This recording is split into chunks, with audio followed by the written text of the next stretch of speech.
Oil का game कौन control करता है? सच जो आपको कोई नहीं बताता वो मैं बताऊंगा। सोचो एक ऐसी सीक्रेट मीटिंग होती है जहां सिर्फ 10 से 15 कंट्रीज डिसाइड करती हैं कि कल सुबह पेट्रोल 100 रुपए होगा या 120। और सबसे शॉकिंग बात यह है कि आम आदमी कुछ भी नहीं कर सकता। ये कोई मूवी नहीं है, ये रियल दुनिया है और इस गेम के मेन प्लेयर्स हैं organisation of the petroleum exporting countries, यानी ओपेक। और उसका अपग्रेडेड वर्जन है ओपेक प्लस। अब इस वीडियो में मैं step by step simple language में एक्सप्लेन करूंगा कि ओपेक बना कैसे, ये काम कैसे करता है, ओपेक प्लस क्यों बना और आज के टाइम पे रियल पावर किसके पास है।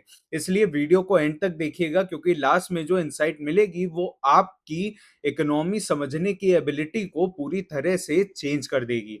चलिए अब चलते हैं थोड़े टाइम पीछे, साल 1960s में।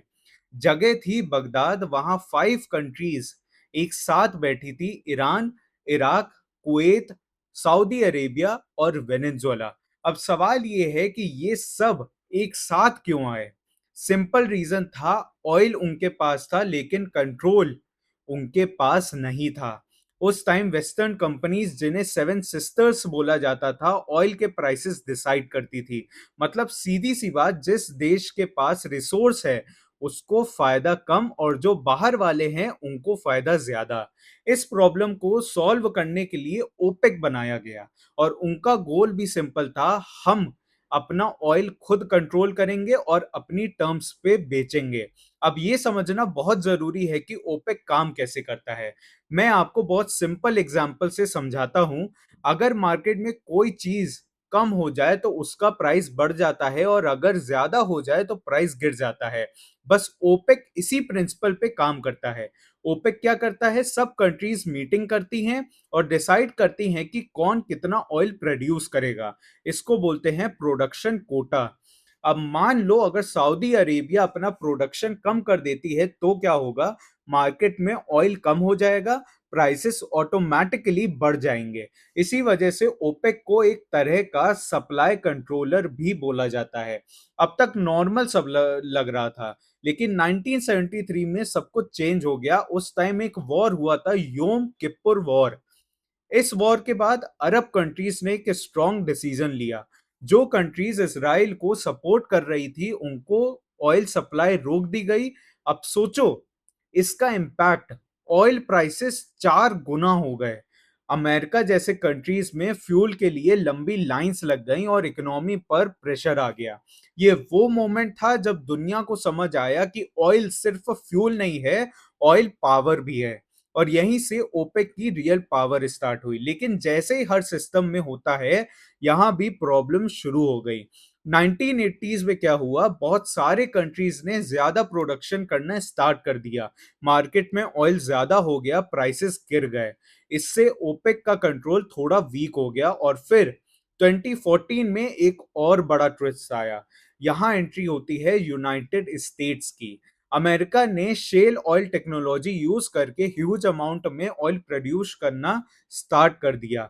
इसका डायरेक्ट इम्पैक्ट क्या हुआ?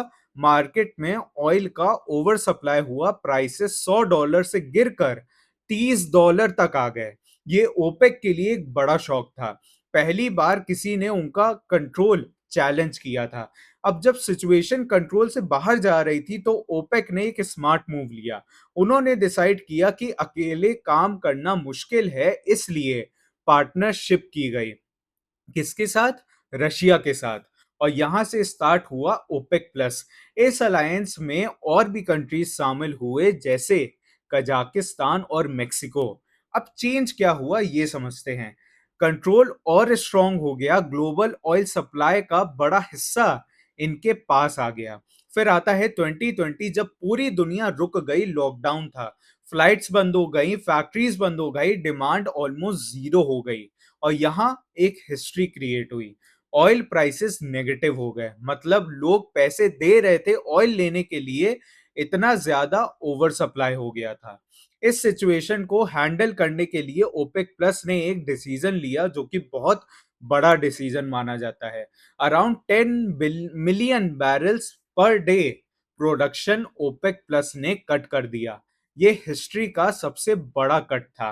अब बात करते हैं आज के टाइम की। 2024 से 2026 तक आज भी ओपेक प्लस का स्ट्रॉन्ग इन्फ्लुएंस है। मेन प्लेयर्स कौन है इसमें? सऊदी अरेबिया है और रशिया है। लेकिन सिचुएशन पहले जैसी सिंपल नहीं है। आज चैलेंजेस भी हैं। कुछ कंट्रीज ज्यादा प्रोडक्शन चाहते हैं इनकम के लिए, कुछ कम प्रोडक्शन चाहते हैं प्राइस बढ़ाने के लिए। अमेरिका का शेल ऑयल प्रेशर भी है, रिन्यूएबल एनर्जी का राइज भी है और जियोपॉलिटिकल टेंशंस भी है। इसलिए आज का गेम थोड़ा कॉम्प्लेक्स हो चुका है। अब सबसे इंपॉर्टेंट बात समझिए, ऑयल सिर्फ गाड़ी चलाने के लिए काम नहीं आता। ऑयल डायरेक्टली इकोनॉमी को इफेक्ट भी करता है। अगर कल ओपेक प्लस सप्लाई कम कर देता है तो पेट्रोल महंगा हो जाएगा, ट्रांसपोर्ट कॉस्ट बढ़ेगी, इन्फ्लेशन बढ़ेगा और इसका इफेक्ट स्टॉक मार्केट तक जाएगा। मतलब इनडायरेक्टली ये डिसीजंस आपकी डेली लाइफ को अफेक्ट करते हैं। अब असली सच ये है, पहले ओपेक सब कुछ कंट्रोल करता था, आज ओपेक प्लस पावरफुल है, लेकिन अब एक नया कंपटीशन चल रहा है ओपेक प्लस वर्सेस यूएसए का। और फ्यूचर में यही डिसाइड करेगा कि ऑयल प्राइसेस किधर जाएंगे। अगर आपको ये डीप एक्सप्लेनेशन पसंद आया हो तो वीडियो को लाइक करिए, शेयर करिए और चैनल को सब्सक्राइब करिए। और अगर आप सच में समझना चाहते हो कि ओपेक और ओपेक प्लस का सिल्वर प्राइसेस से क्या डायरेक्ट कनेक्शन है और कैसे मैंने इस वीडियो के कुछ इंपॉर्टेंट पॉइंट्स को रियल मार्केट एग्जांपल के साथ ब्रेक किया है, तो मेरी नेक्स्ट वीडियो जरूर देखिएगा। लिंक डिस्क्रिप्शन और स्क्रीन पर मिल जाएगा।